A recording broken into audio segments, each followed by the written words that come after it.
things I like. This list is a list of the things I like. NFL Wild Card Weekend, the best weekend I've ever seen in Wild Card history. Welcome back to the Pat and Aaron Show. Pat, it was unbelievable. It was nonstop action. It was down to the wire. It was 4-point, 3-point games up until last night. It was a ton of lead changes, too. Fourth quarter lead changes, especially in two of those games. The Bears and the Packers going back and forth. The Rams and Carolina going back and forth. You saw the Bills yesterday in Jacksonville going back and forth. It was incredible. San Francisco and Philly, more low-scoring affair, but back and forth. It was late lead changes. Incredible football. No dominant team in the NFL this year, and I like that because we got exactly what the NFL wanted. We got great action all weekend long. You want some data to back up your point? I'll take data, but sure. 12 fourth-quarter lead changes across the first four games, the most in the history of the playoffs. Every game I went, so Carolina, LA happens, the Ram happened, I go, wow, I don't know if we're going to get another game that good. And then Chicago and Green Bay happens, I go, oh, no way tomorrow's going to be that good. And then the first game, we get Buffalo-Jacksonville. I'm like, this is insanity. That 49ers-Philly game is going to be horrible. And then we get a thriller in that game. And then, of course, it was a stinker of a game, New England Chargers, even though it was a close game until late. It just wasn't a very exciting game. But that's okay because I was tired by then and I was ready for sleep. So selfishly, I went to bed. But overall, so did the Chargers. The Chargers season has gone to sleep. I loved it. I thought it was an awesome NFL wildcard weekend. So kudos to the NFL for I mean, they didn't really have any say in it. Good job, NFL. Way to schedule that weekend. Kudos for getting everyone looking, pretty much no cream of the crop. Nobody's going to the top. Everyone's just good. All right, we'll get some real kudos to give right now. You and I shocked on Friday. We went over after the show and had lunch. Our friend Jeff Single from 220 East on Davis Island, unbelievable little restaurant, by the way. If you haven't been, you got to go check them out. But we went over. He invited us over for lunch, and we go over and we look at the menu. We order. Well, we didn't have to order because he surprised us with garbage plates, which we both love. It's a Rochester specialty. Yes, Rochester, New York. It's basically like French fries, macaroni salad, cheeseburgers, like all kinds of stuff just like thrown together. That's why they call it a garbage plate. And it's amazing. And as excited as we were for the garbage plates, the next surprise was even bigger. If you haven't heard us talking about it, by the way, you can go to HEP Empowers, HEPempowers.org/WDAE. Aaron and I are doing a spaghetti dinner. HEP Empowers, or the Homeless Empowerment Program right here in Clearwater, is just unbelievable. Aaron and I volunteered there not long ago. We were blown away. Yeah, and we were so blown away. We were like, we want to come back and keep helping. We're throwing a spaghetti dinner. It's going to be penne, but we're throwing a spaghetti dinner on the 30th, less than 3 weeks from now. And we're making the meat sauce. If you follow me on Instagram at Pat Donovan Radio, I posted it last night. I made some last night. We're making the meat sauce that I always make for all of the staff and all of the residents over at the Homeless Empowerment Program. So we've been raising money. Again, you can still help us raise money at hepempowers.org/WDAE. But we've been raising money to throw this dinner. So Jeff invites us out to lunch over at 220 East on Friday. And some of the money, by the way, that you have all donated, and thank you to all who have donated. It's very kind of you.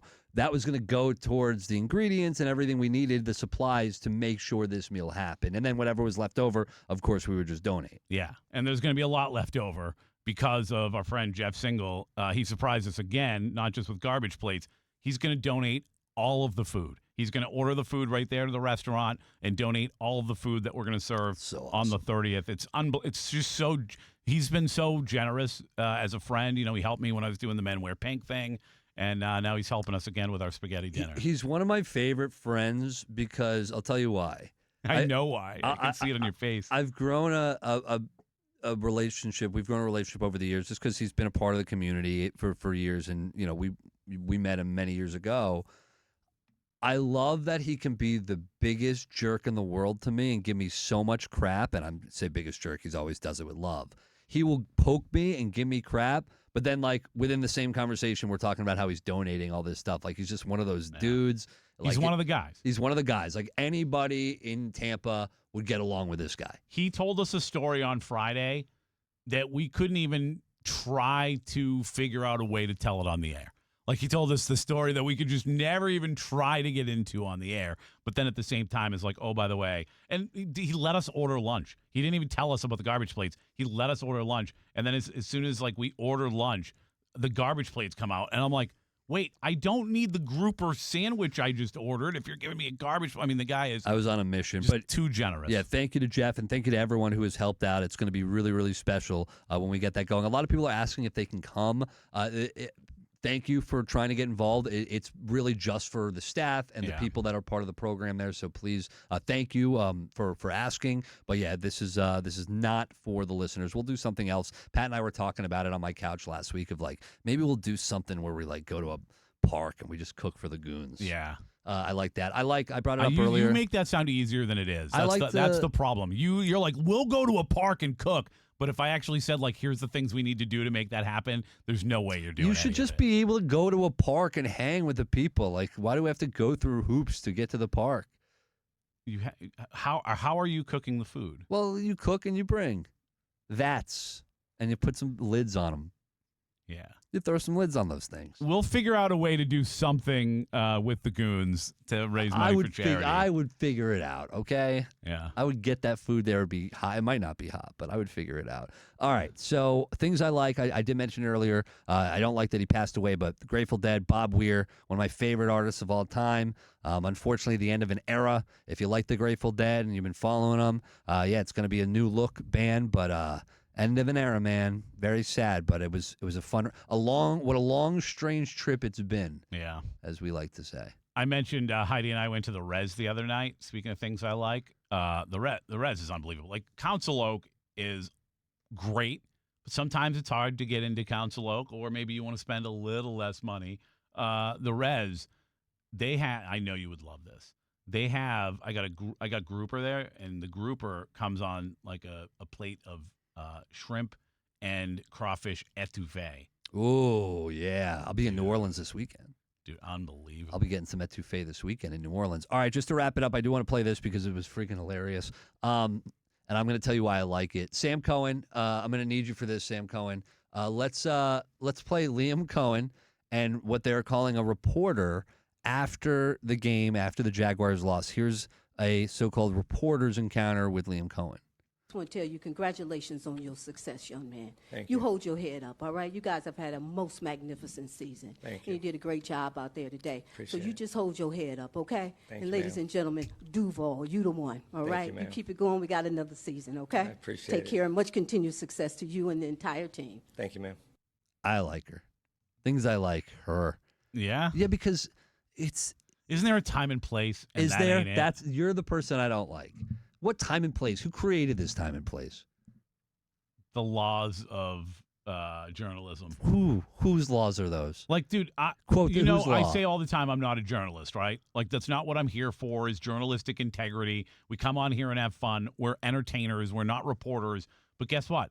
When I'm in the room with Todd Bowles and Baker Mayfield after football games, like, yeah, I am professional because that's kind of the time and place. So of that. if I went in there and I said, hey, Baker Mayfield, Aaron Jacobson here, WDAE, on behalf of all the fans, You went and patted him on the ass. if I said, is that an offer? If I said, on behalf of all the fans, thank you for a great ride, that would be a problem? Yeah. Says who? It's just, probably would say Baker, maybe. Like, Baker would it's say that? dude, Thanks there's for the just- great dude, ride. Don't thank me, go in the UAO. go in the locker room and talk to him. Because here's the thing: everybody's in there to ask questions, and not everybody gets a question in. So if you waste time when people could be asking questions to do their job, to be like, Baker, everything's okay. You played really well. Duval. Like, that's not what you like. You can walk in the locker room and do that. All right. You know what? She got what she wanted, I'm sure, to be heard all over the country sounding like a buffoon. Oh, she but wanted. that's what it was. That's what you thought she wanted was I the don't know what she limelight? wanted, but she could have done it. She could have walked right up to that man in the locker room, or like, they're all over the place. All right, and I get the head coach isn't exactly available, but there's just not it's not the time and place. It's not. I'm gonna make it my shtick. I'm not gonna ask any questions. I'm just gonna go and I'm Dude. just gonna say nice things. That's where I know you're lying. Yeah. I'm going to go. Hell yeah. You going to a game this year? Before the season. I'm going to go to one game. I'll go to one game. I don't know what you want me to say. I've already told you. I feel to be honest, whatever. They don't credential us, so it's all right. Yes, they do. You have to ask specifically for each game to get credentials. Give me a damn credential, but besides the point.